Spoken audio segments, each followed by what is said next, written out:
Okay. Good morning to you, Amanda. Morning. It is a pleasure to finally meet you, and thank you so much for squeezing us in your busy schedule. Just want to get to know you a little bit before the FFG Summit. Yes. In Pretoria on the 20th of this month. It's actually in Yes. 2 weeks' time. How I exciting know, I'm is that? very excited. Time flies, eh? Yes. So what is it that actually makes Amanda tick? What keeps you grounded and what keeps you motivated?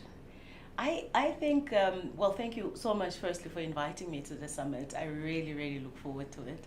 And I really wake up every day with a great sense of purpose, and mine is about how can I use my story and just who I am and what I stand for. How can I use that as a platform for other people to transform their lives? Because if they can see real life role models and see real life people who have changed their lives or who have come from difficult and trying circumstances but somehow risen above that, if people can see that and see themselves in the story and want to try some of the things that I've done, then I know that I've done a good job. Does that keep me grounded? Absolutely. And I think also having come from where I've come from in terms of my own childhood circumstances, in terms of my own upbringing and fighting against those demons every day to actually stand for something and become something when you were told you would amount to nothing, is actually something that's very grounding because, looking back and reflecting on where I've come from is quite grounding for me. And speaking of your background, Yes. how has, to quote you, being baked in pain influenced your leadership style? Well, there's something very humane about somebody who has gone through struggles. It's almost as though I personally have made a decision a long time ago that my job as a leader, a friend, a mom, a partner, just a citizen is not to make anybody feel less worthy. Nice. My job is to make people roar like lions. It's to bring out that spirit inside of them that's lying there. So leaders either kill that spirit or they bring it out. Yes. And mine is to make sure that people know they're great just as they are, and they've got an environment through which, or an environment where they can thrive, a platform through which they can change their lives. And I think having experienced hardship myself, I know what it's like, and I never want to be the person that shows up not in a kind way, in a disrespectful manner. I just always want people to feel great when they've had an encounter with me and walk away knowing and feeling that, there's actually nothing I cannot do. So that is how I lead every single day. Okay, so speaking of the different hats Yes. that you just mentioned, your mother, Yes. your wife, you still get time to mentor people. Yes. Do you believe in the concept of balance, and do you think you live a fairly balanced life? I really believe that I can have it all. Okay. I have it all. Unapologetically so. Because, everybody in life decides what their priorities are. So we all decide. We have exactly the same as, the same, we all have the same 8 hours or 24 hours, depending on how you look at a day. And I'm very clear about what is important to me. I am a mom, meaning I really want to be present in my children's lives. And when I was in corporate, I used to work 12-hour days, and I was barely present, even though when I was physically there, I was still, on my emails or on a call, Yes. or, and I wasn't really present. So when I left corporate 5.5 years ago, I made the decision that I want to be present in my children's lives. But not just in their lives, also in my life, because when you don't have time to even reflect or even hear yourself think, you actually have very little room to plan for the future, or to even refine your own vision, or Yes. or just reflect on where you've come from. Yeah. So I believe in having a balanced life is a very overused term, Yeah. but it's an integrated life. Yeah. I There's love trade-offs, obviously, in the process. Of course, yeah. There's trade-offs that you won't see me just hanging about somewhere talking Nothing. I can drink my own champagne at home. So I also grew over time to learn to say no. Yes. Because people want to pull you left, right, center, everywhere. But that's got nothing to do with you. It's got everything to do with what you bring to their table. So I'm very clear that I do not spend my time in anything that doesn't add value to my life and doesn't enhance my own purpose in life. So of course you can have it all, and remember our children are looking at us. Yeah. They come to my office and they see Mama in the boardroom or how Mama interacts with, the people she works with. We talk about financial statements, we discuss our results, we discuss our forecasts, and they start to understand that, this is their reality. And that's what I want them to grow up with, that you can be a great mom, a great wife, or partner, or whatever you want to be, and still have children. You can also choose not to, that's also okay. And I have a very balanced life. Okay. I give a lot to myself too. Yeah, that's very important, yes. to feed the soul. Otherwise, you have nothing to give. Exactly.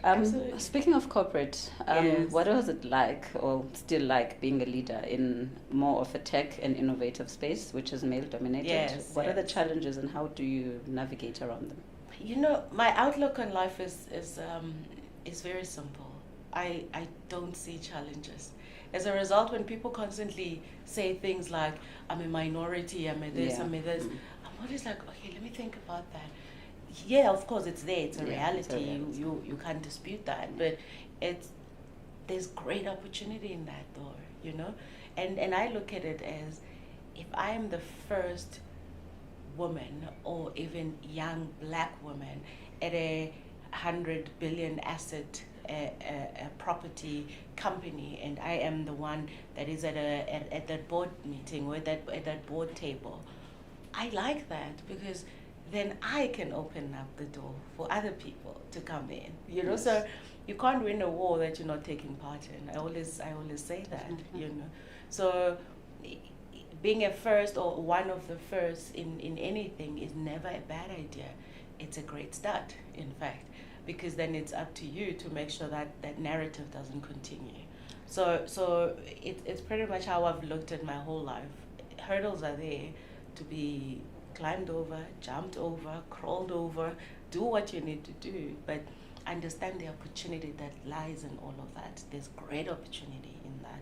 So I also do, I'm a vigorous recruiter of people into the industry, but I'm also I selfishly recruit them into project management, because I really believe that if you've learned project management skills, you can succeed anyway, because project management is about delivering through people. You get to learn leadership at its core, or at its basic, which is delivering through people. Project managers don't do the job. They lead people in getting the job done. So for mine is to recruit them into a career in project management, which means you can then branch out into whatever. Most of these kids have studied engineering, have studied information systems, have studied BCom, you name it. Yes. So it's a great launching pad in a way. So being a minority in anything is not a bad thing. You just have to make the decision to then change it. Wow. To have such a positive outlook in life, you must have had a number of leaders and people that influenced your journey into leadership. Who's the one person or the one book or the one thing that stands out that influenced your leadership? I get that question quite a lot. And having had a really difficult childhood, I wouldn't say the adults around me were any of that, or any role models, or people I looked up to in any shape or form. I did have an aunt who was very kind, so that kindness factor, and she was probably the only ray of light in a very dark space for me, in a dark place for me. But in terms of leadership and showing up and growing into that, that's something I've had to learn, and learning. Here, whilst we learn by observing others, but I think the greatest place to start learning anything is inside yourself. It's to look at what is sitting inside of you, and how is it how is it showing up every single day? So, I used to read a lot of books, and I still read every now and then, but so I know those things that have kind of dropped in the priority list. No. But I read a lot of, it might not be a book, it might be an insight piece or an article, or whatever I can consume in the time that I have, I read. And then I'm always looking at, how do I constantly show up every single day as Amanda, the person, the human being, and rally people around a common vision, a common goal, without coming across as though I'm the one that knows it all. Yes. So I think that sometimes people make the mistake of thinking you must have role models, you must have people that mentor you, that tell you and guide you and show your hand, hold your hand. No, you probably are your biggest mentor yourself. You just need to understand what drives you and how you show up every day, how all of that that's sitting inside of you is showing up every day, and learn how to become a great leader, So it is amazing. I am my own goal. I've always wanted to say that. Hashtag. Okay, so I would be doing us as a financial services company a disjustice if I don't ask this question. Yes. So as a leader in tech and an innovator, what advice would you give us as a financial services company when it comes to the fourth industrial revolution? Because this seems to be the buzzword. So it's either we get on board or we actually left behind. So what advice would you give us? No, all of us have to get on board. It doesn't matter what industry. For IRR is affectionately known. It's not really. I think people remember, with every era there has to be a buzzword that people can hang on to. But all it is that technological advances have been here. They continue to be here. And in some shape or form, they become the differentiator. Because in financial services industry or financial services organizations, there's very little competitive advantage these days. Yeah, it's not, a product is a product is a product, and you can only hang on so many things to that product. So it's how do you harness the power of technology to change people's lives? Because at the end of the day, if you can't do that, nobody's going to be buying what you're offering. And I think that the true gift is in solving real socioeconomic problems. And that's where we really should be looking to for IR for, is how do we use our standing as corporate citizens to make sure that we deliver these services to the places, to the remotest of places, through some shape or form. 4IR is really about, artificial intelligence, about machine learning, about how can we continuously improve things. But the misconception is that it's going to replace people's jobs, is that, people are losing jobs because of. No, it's how do we integrate it into everyday life such that it's no longer this big scary thing that's going to take over our jobs. So I think it's being a responsible corporate citizen to see how you can use that to better people's lives in your normal course of business. Okay. And what advice would you give an aspiring leader like myself, a young female, black in the financial services? What advice would you give me? Go for it. Just do it. I always say, because I mentor a lot of upcoming leaders, be it corporate or in business. I say that the problem is that we overthink ourselves into a freeze point where you actually do not act. You see a role that you really are quite keen on in your workspace, or you really think, oh my gosh, that's really where I want to see myself. But you want to sit there first and overthink. And the problem with over planning and overthinking is that you then come up with all the reasons why you shouldn't, right? So I'm one of those people that are just build this aeroplane as you're flying it. Go for every single opportunity that you believe is going to make a difference in your life. But I think where people get stuck is the vision. So what is the vision? Because you can get a fabulous job, a fantastic opportunity, and you won't see it as that because it's not aligning to your vision, because you don't know what your vision is. Yeah. So I always say that if the vision is clear, then every single thing you're doing should be enabling that vision. So if you want to see yourself as this amazing leader in South Africa, you must ask yourself why. Why do I want to be that? Because you can be now, you probably are, but you don't even realize it. So I say to people, and there's, the young generation suffers from great competition, and then they say it's weird to talk about young generation. I'm 41 and I feel like I'm ancient already. But it's that the wisdom. Thank you. It's that idea that someone's success need not look at like your success. You might look at me and think, okay, wow, she's done it one, but actually that might not be your path. It's finding what is your path. And going for every single opportunity. Don't be afraid. Learn. You'll fall. Yeah, of course. I think that's a guarantee. But rising is also guaranteed. Power of the why. Yeah, exactly. Yeah. And wow, God forbid you actually succeed. Yeah. Right? Yeah. Okay. Coming into our economy, Yes. I know that things are not as great as we'd like them to be. Yeah. But as the optimist that you've come across, you've proven that you really are an optimistic person. Yes. What are the opportunities that you see in our country that you can tap into, as much as things are not so great economically? Yeah, I think one of the biggest challenges that we face, and I was at the South Africa Investment Conference yesterday. One of the greatest things that we face in our country is unemployment. Yes. And I'm very passionate about youth unemployment, because we were all, come 1994, we were all promised education is the key to success, and you see how many people, young people, are sitting at home with degrees, with honors, with masters, and they're doing nothing with their lives. And for me, that is a tragedy, and it's something I'm incredibly passionate about. Probably also one of the reasons I left corporate is because I really wanted to be at the forefront of solving that problem, so creating jobs. And every single platform that I've got is about creating jobs, more jobs. And I take in graduates that sometimes don't have jobs for them, but I'll create the job for them. And I'm fortunate enough that some of them were able to then place at our different clients, and they just thrive.